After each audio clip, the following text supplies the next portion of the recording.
Hello বন্ধুরা, good morning. আমি সূর্য এসে গেছি তোমাদের সঙ্গে নতুন একটা ভিডিও নিয়ে। তো তোমরা কেমন আছো বলো? আমি মোটামুটি ভালো আছি, আমরা মোটামুটি ভালো আছি। তো আজকে হলো শনিবার আর উঠতে দেরি হয়ে গেছে, জানি না কী হবে। আর পেছনে দেখে পুরো জঙ্গল, দেরি হয়ে গেছে তবুও আমি একটু এলাম এদিকে, কারণ সবুজ দেখলে সকালবেলায় ভালো, চোখের দৃষ্টি ঠিক থাকে, চোখও ভালো থাকে আর সবুজ দেখতেও ভালো লাগে সকালবেলায়। দেখবে যখন আমাদের কাজ টাজ থাকে না, আদার সময় আমরা জানলার পাড়ে বসে প্রকৃতি বা সবুজ দেখতে কতই না সুন্দর লাগে। তো আমি না মাঝে মাঝে মানে এরকম বসে থাকি বা খুব একটা সময় হয়ে ওঠে না সকালবেলায়। আমাদের প্রত্যেকটা মেয়েদের এই কাজ ওই কাজ সেই কাজ থাকে, তবুও চেষ্টা করি। আর সেজন্যই আমি পেছনে চলে এলাম একটুখানি। তো চলে এলাম মানে এলাম কেন, কি হলো জানি না, মনে হলো কি একটুখানি গাছপালাগুলো দাঁড়িয়ে দাঁড়িয়ে দেখি। আর ওরা শুয়ে আছে, ওটা নিয়ে এখনও এদিকে দেরিও হয়ে গেছে, জানি না কি বিশেষ রান্না টান্না করব। তো চলো সঙ্গে থাকো, সারাদিন আমি কি না করি টুকটাক। তো চলো দেখতে থাকো। তো সবুজের সন্ধানে আসার মেন উদ্দেশ্য ছিল বন্ধুরা, আমার মনটা ভীষণই খারাপ ছিল। কারণ আমরা যারা যেসব মেয়েরা এখনকার 2024-এ এসে রোজগার করতে পারি না, মানে আর্ন করতে পারি না, আমাদের অনেক পদে পদে দোষ। তো সেটার জন্য নয়, ঠিক আর সেটার জন্যই। তো যাই হোক, কষ্ট করে তো লাভ নেই, মানে কষ্ট পেয়ে লাভ নেই, এভাবেই চলতে হবে। মানে মনের কোনো আশা কিংবা ভালোভাবে বাঁচা সব কিছু করতে গেলে মেয়েদেরকে স্বাবলম্বী হতে হবে। তো দেখো চলে এলাম, সবুজ দেখে একটু মন ভালো করে তোমাদেরকেও দেখালাম। ভীষণ সবুজ সবুজ, চারিদিকেই সবুজ। আর এই যে এসে বিছানাটা ঠিক করে নিচ্ছি। বিছানা ঠিক করলে কোনো কাজই হয় না, সারা দিন ব্যস্ত থাকতে হয়। আমরা যতই কাজ করি না কেন, আমাদের বরেরা যদি সবার মন রক্ষা করার মতো টাকা আর্ন করতে পারে তাহলে আমরা লক্ষ্মী, আর আমরা যদি করতে পারি তাহলে তো আরোই লক্ষ্মী। কিন্তু দুটো দিক থেকেই যদি আমরা মানে পিছিয়ে থাকি, আমাদের আর কোনো মূল্য থাকে না। তো দেখো 2 পিস মাছ বার করে নিয়েছি আর এদিকে তেল ঢেলে নিচ্ছি। তেলটা ফুরিয়ে গিয়েছিল রান্নার। দুটো দিক থেকে বললাম কারণ মানে বররা যদি আত্মীয় স্বজন সবার ফ্যামিলির আর নিজের বউ বাচ্চা সবার মন রাখার মতো রোজগার করে, বা সেই বউ যদি রোজগার করে সবার মন রাখতে পারে এখনকার যুগে, তাহলে সেই বউ লক্ষ্মী। তুমি ঘরে সারাদিন যতই কাজ করো তোমার কোনো মূল্য নেই। তো এই দিকে দেখো ডালটা আমি এবারে সেদ্ধ হয়ে গেছে, ডাল করছি। তো কী রান্না করবো না ভেবে পেয়ে 3 পিস মাছ ছিল। আমার ছেলেকে আজকে এই বেলায় মাছ দেবো না, রাতে দেবো, কারণ কালকেও দুবেলায় মাছ খেয়েছে, সকালবেলায় আর ভালো খেতে চাইবে না দুপুরবেলায়। সেজন্য 2 পিসই রান্না করছি। ওইদিকে মাছের ঝাল, ডাল, আর এদিকে কুঁদরি ভাজা, আলু ভাজা। রান্নার আর শেষ নেই, 2-3 জন খেতে হলেও 4-5টা 6টা পদ রান্না হয়ে যায়। তো দেখো মাছের ঝালটাও আমার হয়ে গেছে। এদিকে আমি ওর গেছে ডিম আনতে দোকানে, সেজন্য আমি চা বানিয়ে রাখলাম আর ওর বাবার খাবার গুছিয়ে দিচ্ছি। ওর বাবা বলেছিল ভাত খাবে না, সেজন্য চা বানালাম, মুড়ি টুড়ি যা হোক খাবে। তো বাবার খাবারটা গুছিয়ে দিচ্ছি, এসেই তাড়াহুড়ো করবে। আর আটকে গেছে মনে হয় বৃষ্টির জন্য, না হলে 9:30 10টার মধ্যেই তো বেরিয়ে যায়। তো ছেলের জন্য তারপরে ওর বাবার খাবার গুছিয়ে এদিকে মুড়ি আর বিস্কিট আর দুধ একসঙ্গে ভিজিয়ে দিচ্ছি।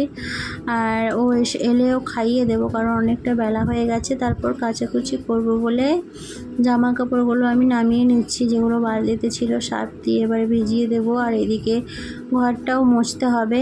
তো ঘর মোছার সময় দেখো এদিকে যে আমাদের কাঠের আলমারিটা রয়েছে, এটা আমরা মানে সেকেন্ড হ্যান্ডই কিনেছিলাম। সেকেন্ড হ্যান্ড মানে ওই হয় না, অনেকে ফ্ল্যাট ছেড়ে চলে যায়, তো ওদের কাছ থেকেই কেনা হয়েছিল। কোথা থেকে এত ধুলো আসে জানি না, প্রত্যেক দিন পরিষ্কার করতে থাকলেও মানে ধুলো ভরে যায়। তো এগুলো পরিষ্কার করে স্নান করতে চলে গিয়েছিলাম আমি আর ছেলে।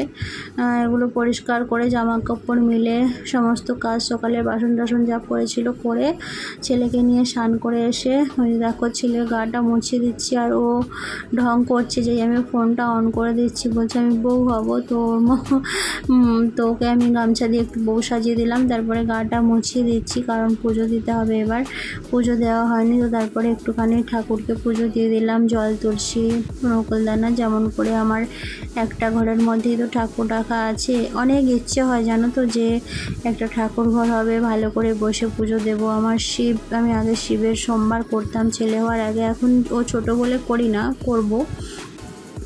তো আমার খুব ইচ্ছে ভালো করে একটা ঠাকুর ঘর হবে। আর পুজো দিতে দিতে একদম ঘেমে গেছি, কারণ বললামই তো একটা ঘর, আর ফ্যান বন্ধ করে দিতে হয়, প্রদীপ জ্বালিয়েছিলাম।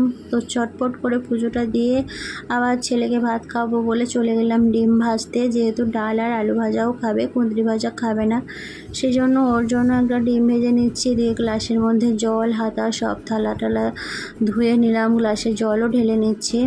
আর অনেকটা জানো তো এইসব করতে করতে সব কিছু তো আর শেয়ার করছি না, অনেক কিছুই করেছি এর মাঝে কাজ। তো ওকে খাইয়ে ঘুম পাড়িয়ে দিয়েছিলাম আর নিজেও একটু বসে গিয়েছিলাম, কিন্তু ঘুম কিছুতেই আসছিল না। সেই জানলার পাশে বসেছিলাম, তারপরে উঠে অনেক জামা কাপড় এইগুলো পাট করব, যদিও সব শুকোয়নি। তো সেই জন্য একটু চিরুনি করে নিলাম। আর আমার ছেলে দেখো নিচটা কি করে রেখেছে, মানে একটা ঘরের মধ্যে খেলনাপত্র নিয়ে খেলে, সেই জন্য সব ছড়ানো হয়ে আছে, ওইগুলো গুছোতে হবে, ওইদিকে ঝাড়পাট দেবো আগে, তাই জামা কাপড়গুলো গুছিয়ে নিচ্ছি। আর ও ঘুমাচ্ছে এখন, উঠে গেলে এই কাজগুলো করতেই আমার অনেক সময় লেগে যাবে, কারণ এই জামা কাপড়গুলো সব নিয়ে টেনে টেনে নিচে ফেলবে। আমি একটা পাট করব তো একটা ফেলবে। তো দেখো জামা কাপড় আমি পাট করে নিচ্ছি। সারাদিনই আমরা ব্যস্ত থাকি, কিন্তু আমাদের কোনো মূল্য নেই। দিনের শেষে মানে 90% 70% টু 90% বউকেই শুনতে হয়, ঘরেই তো থাকো, কী বা করো, তাই না? তো তখন কিন্তু খুব কষ্ট হয়, সত্যিই কষ্ট হয়। তো জানি না তোমাদের ক্ষেত্রে কি হয়, আমার তো ভীষণই কষ্ট হয়। তো যখন এরকম কেউ বলে, আমরা আর্ন করতে পারি না বলে এটা তো নয় যে ঘরে সারাদিন ঘুমিয়ে থাকি বা শুয়ে থাকি, বসে থাকি, আমরাও তো সংসারটা গুছিয়ে রাখার চেষ্টা করি, তাই না? তো জামা কাপড়গুলো পাট করে ছেলেকে উঠিয়ে দেখো জামা কাপড় পরিয়ে দিলাম। আর জল খাওয়াবো, খাটের নিচে বোতল ছিল, দেখলাম নেই, সেই জন্য জলটা এনে খাইয়ে নিচ্ছি।